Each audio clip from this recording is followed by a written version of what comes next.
Iyan po ako bilang isang volunteer health worker.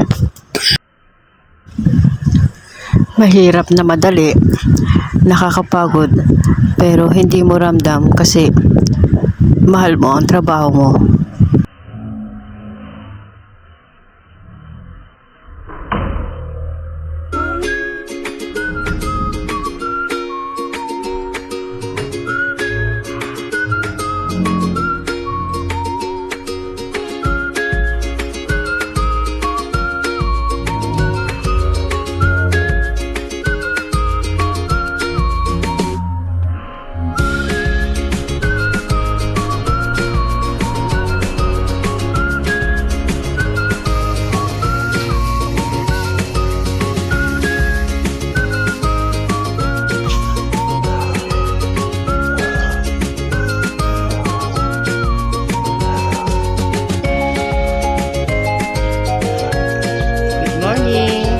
Another day, another duty, and another content. Friday duty po kami. Dito kami ngayon sa medical mission. Ganito kami tuwing may medical mission. Sama-sama, nagtutulungan bawat trabaho. Lalo na pag dinudumog na ng mga pasyente. Minsan pa nga may magagalit sa amin na bakit daw may nauna, may priority, pero hindi nila alam, napapagod din naman kami.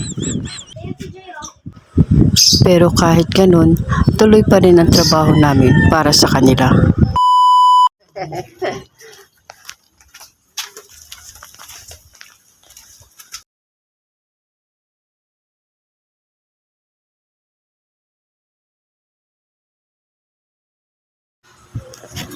Kagaya nito, kailangan pang puntahan sa bawat bahay ang mga hindi nagpabakuna sa school.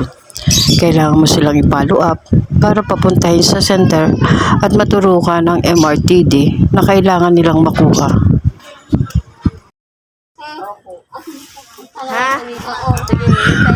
Minsan may mga nanay na makikipagdebate ka para maintindihan nila kung ano ang ibibigay na turok para sa mga bata at para sila ay mapapunta mo ng center.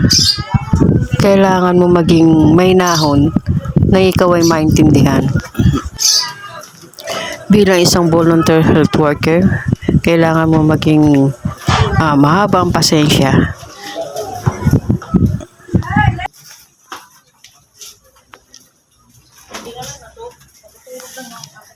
Katutulog lang po.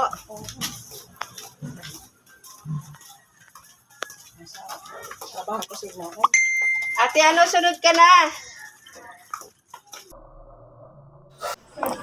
Shoutout sa mga magulang na naiintindihan ko anong ginagawa namin.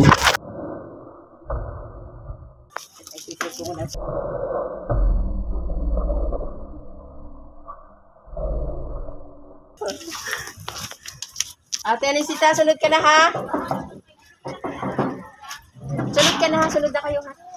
Sama mo si Lola ha? Anong klaseng bakuna pala yun?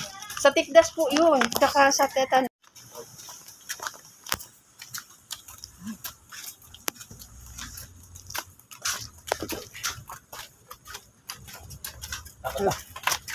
Grinder.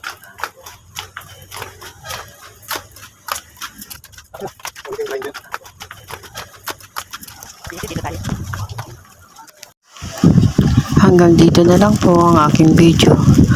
Sa mga hindi pa po naka-subscribe, subscribe naman po. Pa-like and share ng aking video at ang aking channel. Pa-subscribe naman po.